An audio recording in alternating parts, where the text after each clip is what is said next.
Hello, and thank you so much for joining us today as we are going to be talking about women's health, specifically as a health equity issue. I'm Jessica DeMassa, and I'm so excited to have these two wonderful women with me to talk about this topic.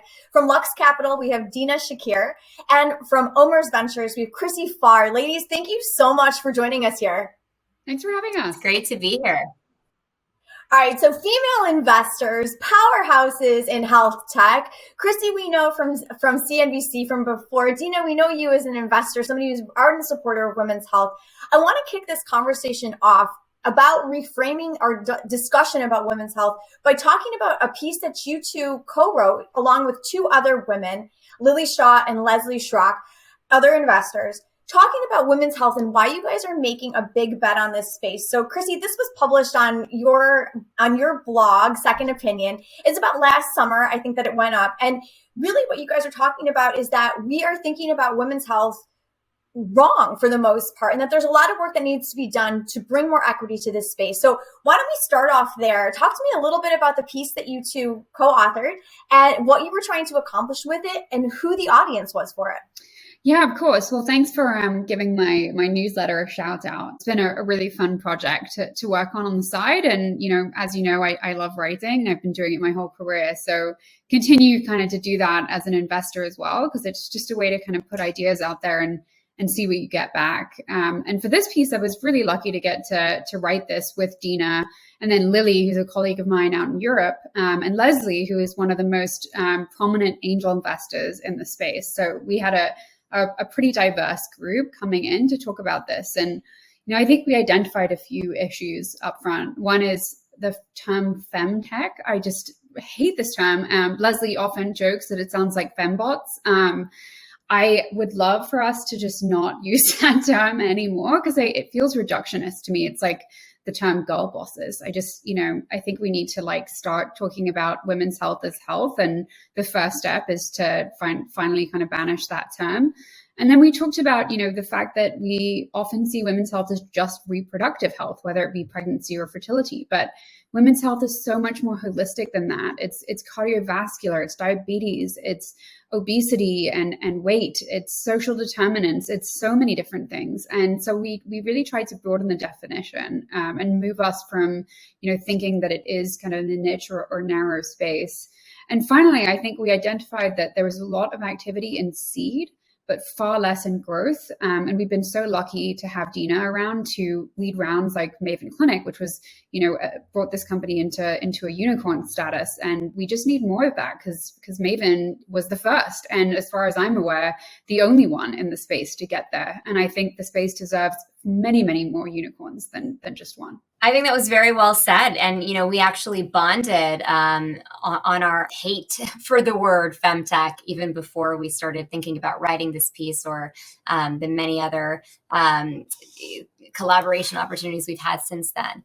The idea of women's health being niche, just makes absolutely no sense, even from a definitional and demographic perspective, because not only are we talking about half the population, but 80% of the dollars spent in healthcare just controlled by the women in the family. Women are often thought of as sort of the chief medical officers of the home.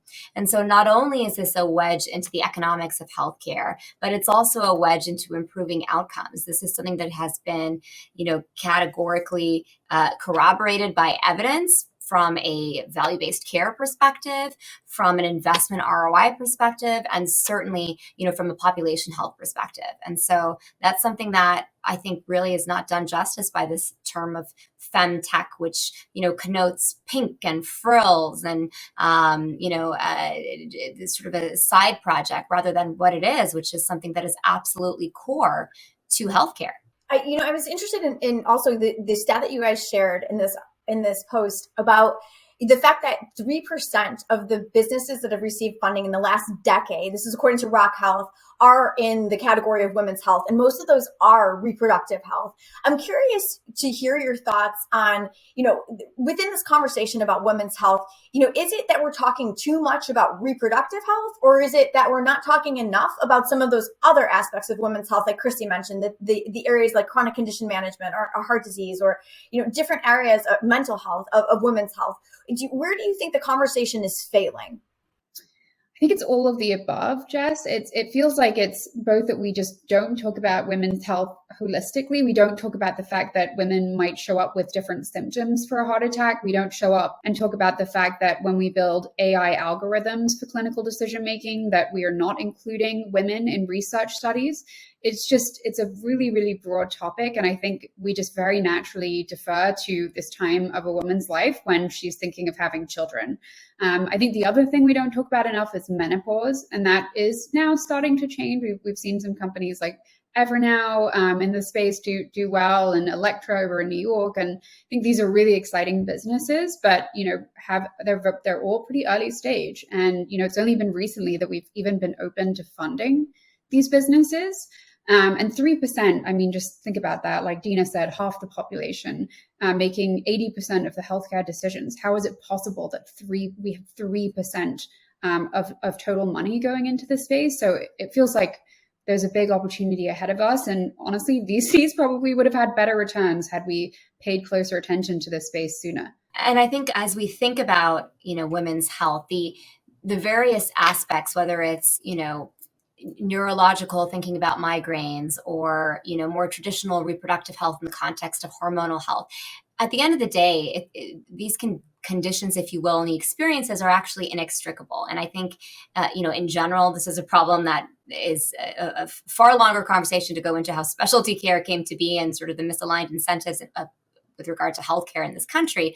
But I think that might be particularly pronounced when it comes to women's health. And part of why, I was so excited to invest in Maven Clinic is that although it did start off focused on maternal health and the maternal health experience, it is an incredibly comprehensive platform that not only, provides care and guidance and mental health support and, experience with pregnancy and fertility, all the way through actually pediatric care through the first 10 years of life.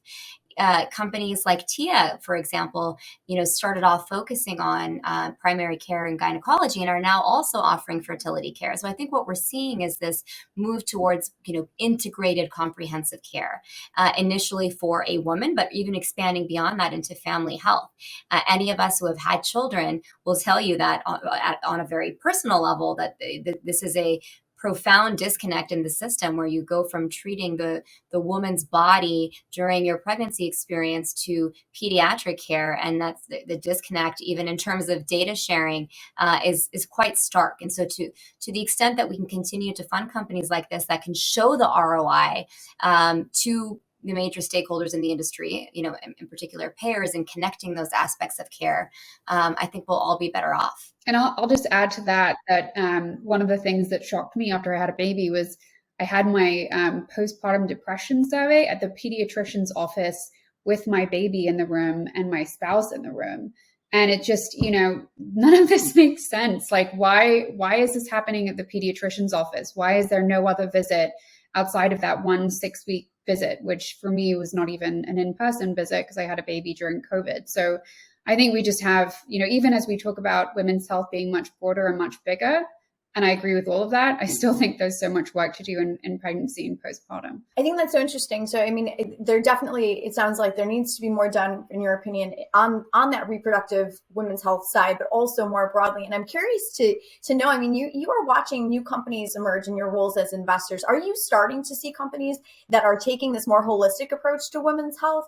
Or are you starting, or is it really more of the same in terms of the fertility, period tracking, the focus on that reproductive health? What are you starting to see in terms of the businesses that are coming to you two, or coming the pitch decks that are coming across your desk? I definitely see more that are thinking longitudinally, and maybe they start somewhere. We have a portfolio company, Oath, that really started in just this pregnancy period and now is moving into pediatrics. They're moving into fertility, because you can't just like pick a woman up at a certain point on the journey and then just drop them. So I think, you are seeing kind of more platform type businesses emerge in this space, which has been really positive. But then starting to see as well, like businesses in each of the areas that we mentioned, including in cardiovascular health. I've seen women's health businesses there. A lot of interesting businesses in around prevention and just making sure that a woman has options around her fertility journey. And I think that's really interesting. And then again, this menopause area, I think could end up being part of a broader platform as well. As women kind of get older, what are the options there? And maybe it involves health, but it could be other things as well, like mentorship and community. And there's certainly loneliness issues as well with this population. So I think the more that we can get outside of features and into platforms is a good trend. I agree, although I do think it's challenging to build a platform from the outset. And so ultimately, I think a lot of these companies do want to have a platform. They want to be at venture scale. They want to be able to prove that they can stay and provide care throughout, the life of an individual and the family. But I do think there is benefit to companies that start off solving and really succeeding in a particular use case. And so there needs to be line of sight, I think, to building something bigger and broader. But we've seen great success with companies that are able to really win on a particular use case, build that trust, and then expand from there. And then also looking at generalized digital health companies finally kind of moving into women's health. Hinge being a really good example that, just doing MSK for a long time, and then more recently looking at kind of women's health specifically, whether it be kind of pelvic floor issues or sciatica, all these issues that can happen in childbirth and in the postpartum period and beyond. So that's another thing I think you'll start to see. That's a great point. Jess, I've even seen fund pitches coming, like multiple fund pitches coming across my desk that are just focused specifically, even within certain aspects of women's health. I've seen a few just focused on fertility and others that are focused on maternal health. So that's pretty incredible, and certainly wasn't the case a few years ago. Even some major commercial banks have teams just dedicated to women's health. So I think things are starting to change pretty remarkably, even since we wrote that piece, Chrissy. That's awesome. Well, it's a whole year has gone by. I do think it helped point some direction here into the market looking at women's health and specifically the healthcare industry looking at women's health as an investment opportunity. So kudos to you guys for putting it out there. I'm curious about, when we talk about the bigger healthcare industry, like with any other health tech business that you might invest in, it's like the difficulty getting traction is to make sure that the incentives are aligned so that, the business can make money, so it can generate revenue.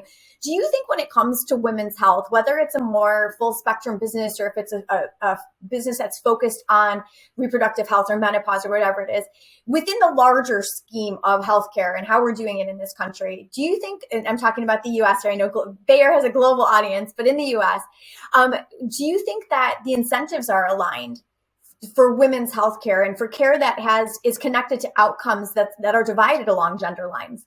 I think the short answer is no. And I think that applies to all of healthcare more broadly, but I do think that is starting to change, and it's hard to, have a blanket answer because within, value-based care models, within ACOs, within closed systems where you're able to actually track very clearly what the outcomes, benefit is to, reducing, complications in childbirth and, addressing symptom management for menopause earlier on and providing fertility education well before a woman were actually even to think about, going down that path. The more data we have around that and the easier it is to get that data, I think the more we'll be able to track that. But it was a huge deal to measure the ROI, for a company like Maven Clinic. And it was able to get them really significant traction, not only with employers, but with payers and now with their Medicaid partners. So I think that's really a critical step that was lacking to date. I agree with Dina that it very much depends. Some positive signs that we see within the employer world, we definitely see a lot of traction around fertility benefits, especially in this competitive job market. I've even heard that there's a spreadsheet going around of just companies that offer really generous benefits, and people are willing to work there because they will cover the cost of egg freezing or IVF, because this is tens of thousands of dollars potentially of cost. And I can't think of a single other health benefit where that would be the case, where someone would literally join a company or stay at a company just to access that benefit. So I think that's really promising. And lots of employers now have programs, whether it be Progeny or Carrot or Maven, across kind of the family health, women's health, fertility kind of continuums. Also with health systems, they're starting to realize now that if they do a good job with birth and the kind of immediate aftermath, that they could capture an entire family, because you've got, the kids, the mom. And so you start to see kind of more health systems think about the experience here where, previously they didn't, and many hospitals will lose money on birth. And then finally, a NICU stay can be extremely expensive, upwards of $1 million for a big company, a single NICU stay. So there's lots of interest now in how can we, like Dina said, try to reduce complications during pregnancy that arise that can lead to really bad outcomes once a child is born.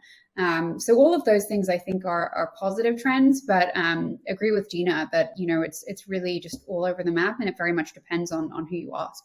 So I mean, what is your thinking? I mean, and I think as you guys publish that piece, and as you continue to create awareness for the space of women's health, and Dina, as you continue to lead investments in women's health companies from your woman-led fund, it's like there's an opportunity here to start, slowly making progress towards this. But I mean, changing the conversation is an important step. A deal like Dina, your investment in Maven is a really important step. But what else do you guys think? What else do we need to do, or what else the audience that's watching, that includes investors or digital health founders or folks who work in incumbent organizations or big life sciences companies, what can they do to help move this along so that we can kind of speed up the pace of having these businesses that are focused more on women's health and delivering care that is really, more holistic, not just focused on those reproductive years? Oh, I think there's so much, when it comes to healthcare, as we all know, nothing happens in a vacuum, and having that sort of cross section of stakeholder engagement is so critical. And so, for companies like Maven and others, even at the earlier stage, having that buy-in, I call it the 3 or 4 Ps, right? The providers, the payers, the pharma companies, and the patients. Those are 4 major groups. And if you're able to align incentives, which is sort of the holy grail here, but at the very least, create a sort of multi-stakeholder winner, everybody wins situation, you're able to move the needle along. And I think that's something that does not happen overnight, just like platforms are not created overnight. But that's really how we can and should all work together. And we're seeing that happen through, strategic co-investments in some cases, through commercial partnerships. Lots of health systems who traditionally, wouldn't have taken risks early on with partnerships are starting to do so now much earlier than they did even just a few years ago. The same with pharma companies that are investing in innovation, and lots of activity happening on the payer side. So I think that's all really promising, and it will take some time. But without all of those things, venture investments are, not going to grow at the scale that we want them to. So it's critical. Only thing I would add to that is just, if we really want to get this all going, we need more female check writers. If you are in a situation where you are the only female check writer at your fund, which is, from what I've seen, it's most funds, if they even have a woman at all, then to go out on a limb and do a bunch of women's health investing, I think for some women can make them feel very pigeonholed. And you can immediately get labeled by the fund as just, the woman doing the women's health deals. So we need, male allies also caring about this space and being curious and not just asking their wives and girlfriends, but really going much deeper and talking to a diverse cross-section of different women from all different kind of ethnic groups and socioeconomic backgrounds about their experiences. We need that. And then we need more women in venture funds that will lead these deals and can do multiple deals and really get behind this space, and hopefully be not just the only one at the table. I'm curious if you two have any good advice for the men that are wanting to support this cause, but not entirely sure what to do, other than just ask their wives or girlfriends or take a look at it or whatever. But do you have any good advice, or has anyone that either of you work with done something that really, in an example type situation, done something that really helped make you feel supported as women investors? As a kind of new investor, I definitely felt very supported at my fund to do women's health deals and came in and really kind of staked a claim around that space. And we have a lot of people at the fund who are parents, so they could relate. And they also saw it as a big business opportunity. They didn't just kind of look at it as this niche. They heard me when I kind of showed them the data and the statistics. And so I think it was a pretty easy sell at OMERS, and I felt kind of very fortunate there. And, like I said, it's really making the effort to talk to a lot of different women. When I was a journalist, I would, talk to male investors about, companies doing helping women with pelvic floor dysfunction. And they would say, oh, my wife didn't have that. And, maybe your wife did have that and just didn't tell you. Like, who really even knows? But, before dismissing it, I think go out and do the research, do the homework, talk to women, talk to users, and see what a big problem it really is. Yes, all of that. I think we really cannot underestimate the value of having a more diverse cap table, and it's not just something that's good for the world. We know that it's good for business and it's good for the bottom line. But like, think about that in the context of these kinds of investments. When I first met, Kate, we literally had conversations about our C-section scar healing and about recovering from mastitis, and being able to have that conversation is critical. But to Chrissy's point, at the end of the day, we're not investing in these companies because we want better experiences for ourselves, or because we think it's philanthropic and so on. We are investing in massive generational businesses. And so I think the key to moving the needle across the board is going to be recognizing and underscoring that. And that's part of the motivation behind our hatred for the word FemTech, because I think it does that a disservice. But in general, that's how we've been able, as an entire firm, to get to conviction around these opportunities. And it's being able to see them before they're obvious, because that's really what a good VC wants to do, ideally. And so investing in fertility before there was, what some media outlets have recently called a flood of funding, that certainly wasn't the case when we first started investing in that space. Because if you look and take a narrow slice of what you calculate TAM to be, it might not look that big right now. But if you look at demographic trends, if you look at reimbursement rates, in other countries, if you look at where population growth is moving, and you think about that in a much broader sense than just the number of people going through IVF right now, you recognize actually what a huge opportunity it is. And so having the foresight to do that early is really important. And to Dina's point, I mean, it's like looking at Airbnb and then saying, oh, well, the total TAM is the amount of people that stay in luxury hotels. No, Airbnb opened up a market by making travel affordable to people who couldn't have traveled previously. And I think the same is going to be true of fertility. It's expensive now. There is a patchwork of benefits on the employer and insurance side, but it's certainly not for everyone. It's not democratic at this point. But if you assume that, with 1 in 8 couples struggling with infertility, things will eventually, costs will come down and the demand is just going to go through the roof. So I think that's how we need to look at this space. We're just at the very beginning. I like that Airbnb analogy. Yeah, absolutely. That's a good one, Christy.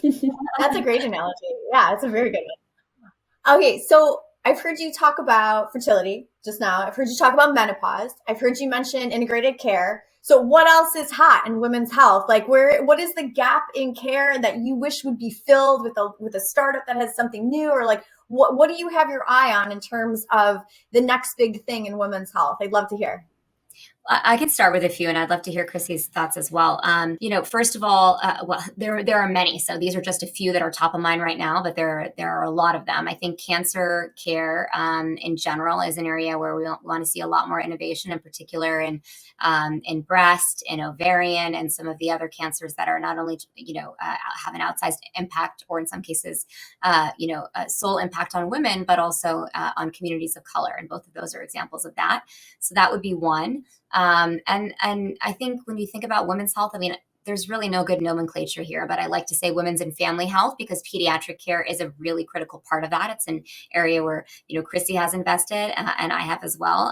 Announcement coming soon, but we are very excited about the opportunity to address family health more holistically. And so that's another area of great focus. And then the R&D side, it's shocking to many, but, women weren't even, not only were they not required to be in clinical trials, but they, in many cases, were not allowed to be in clinical trials until really just a few decades ago. And that's resulted in severe lack of, not only of innovation in women's health conditions, but even across broader conditions. We just don't understand the impact of certain, medications on women's body, and the classic example of the Zolpidem trials, resulting in some women dying at the wheel the day after taking a dose that was too high for them because they weren't included adequately in clinical trials. I think there are many more instances of that we can avoid by creating better solutions on the R&D side. That last point is shocking to me, Dina, about women not being included in clinical trials for as long as they have been. I'm sorry, Christy, go ahead. Oh, yeah. I mean, totally. I agree with all of Dina's, unsurprisingly. I think the only ones I would add would be, I think the MSK space is really interesting. Companies like Every Mother and Origin, definitely kind of keeping an eye on them. The menopause space is really heating up. I'd love to see more in kind of women who are seniors and entering into Medicare, like, my mom is an example. There's so much that we could be doing for women that age that we don't do. And she's stuck in the same kind of primary care as I get, but she has all these new kind of issues propping up, and there's so much more prevention that we could be doing. So that would also be on my list. I totally agree with Dina on cancer, on pediatrics. And then I'm still stuck on fertility. I just froze my eggs. So went through that process recently. And, while I had a pretty good experience and outcome, I think there's a whole lot we could be doing there around kind of, especially community, because it is an emotionally and very physically tough process. And, I certainly didn't have a lot of women in my life that had gone through it that could coach me through it. So I think that would also be really great to see, just kind of more apps and kind of websites and ways for women to just connect who are going through similar things at the same time. Okay, leave us with some advice. So first, let's talk to the potential founders, the digital health companies that might already be out there with the solution, that might be thinking about how to really focus on making women's health like more of a piece of what they're doing. What's your advice for them? What have you two seen that has, maybe give me an example of what you've seen that has really, stopped you in your tracks and you're like, yes, this is how we women's health. This is how we do it. And I'd also love to hear the flip of that, of a common mistake that you might sometimes see startups make. Like if it's just, okay, well, we made the site pink and now it's women's health, right? Like, what are some of the things that you're seeing out there that are working in terms of digital health startups that are incorporating women's health or building out a special, a new offering in women's health, what that's working, and things that are not? Okay, so not working, I'm just going to call it out. Companies that started out in men's health that then announced years later that now they're doing women's health, I think oftentimes end up still doing a lot of men's health. So it can be done, but it should not be done in a way that feels like an afterthought.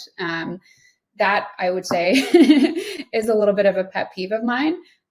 Working well, I think when companies find a way to combine community, but also kind of clinical evidence and real kind of clinical support, because I think where it can go very wrong is when women turn to internet forums for advice, and there's a lot of bad information there. And I've just read pieces that have literally made me break down in tears about the free birthing movement and all these things. And I think women need to hear from both their OBs, but also your lactation consultants and your doulas and your midwives. And there's a whole group of experts out there that could be available to women that many women do not have access to.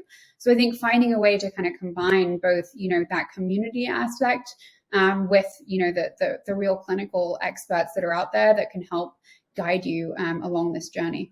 Yeah, I think those are great. I would add, I find it challenging to get excited about a company that is just sort of incrementally innovating for the 1% only.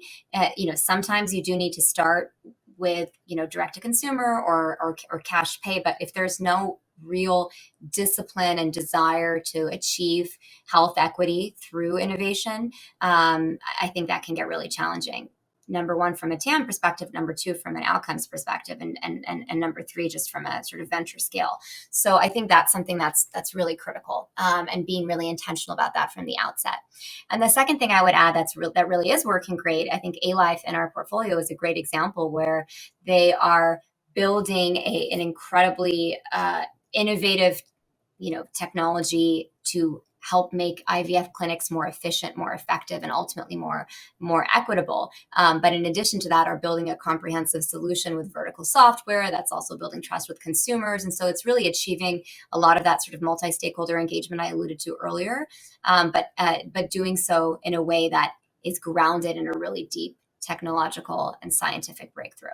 Okay, great advice for the startups. Let's round this out. Let's close it out with some advice for their supporters. So for the investors who are out there, the incumbent innovators, the legacy healthcare companies, what is your advice there? In terms of what the rest of that ecosystem can do to support the emergence of more women's health focused either businesses or offerings within current businesses. I think I've spoken a little bit to the investor community already, which is just to, bring in more women and really try to understand the problem at a deep level. For the incumbents, I would say, please don't work with startups on the basis of giving them a pilot opportunity that never converts into real revenue. Take these companies seriously, give them a real chance. I think it was great to see kind of Tia start to really develop relationships with health systems that are real. And I think we need more of that.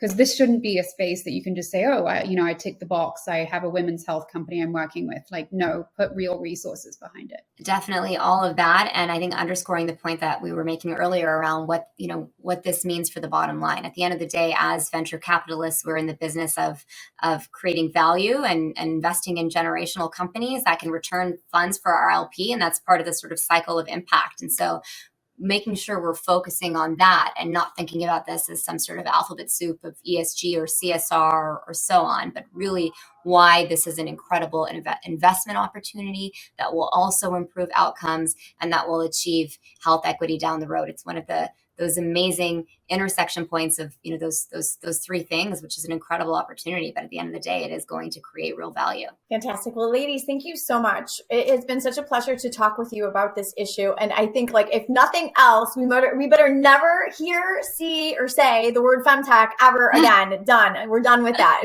Women's health is the category. That is it. Love it.